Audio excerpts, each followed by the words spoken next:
Olive oil and water don't mix is not too bad. This is a Popeye cartoon from 1942. This is directed by Dave Fleischer and Dave Tendlar. It's written by Jack Mercer and Jack Ward, with a voice cast including Margie Hines as Olive Oil, Jack Mercer as Popeye, and Ted Pierce as Bluto.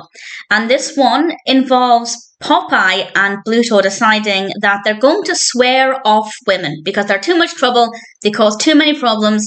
Thanks a lot, Popeye and Bluto.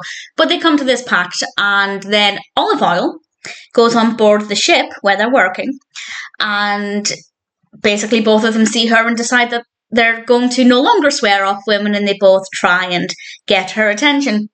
It's a very classic Popeye story, with Popeye and Bluto vying for Olive Oil's attention and affection, and there's a reason why it's a classic story, because it actually works quite well. I think the ship setting was very well done. We get a lot of close-ups of the characters, but we still do get to see a decent amount of the ship, and I think it was very well animated in the way the backdrops were done.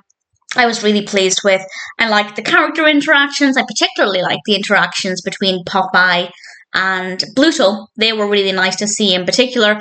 And from start to finish, I thought it was a pretty decent cartoon. It's never going to be one of my favourites because it's just not that unique. I'm not saying it has to be unique for me to enjoy it, but I do tend to prefer the Popeye cartoons that offer something a little bit different, a little bit refreshing. That's not so much the case here, but as I said earlier, this classic setup of Popeye and Bluto fighting for Olive Oil works for a reason. Because it's effective, it's straightforward, it's generally well executed, and this is what we see here. So even though it may not be the most unique, it still works very well, and while it may not be my favourite, I still had a lot of fun with it. Nice concept, well executed, well animated. Obviously the voice acting's brilliant, great interactions between the characters.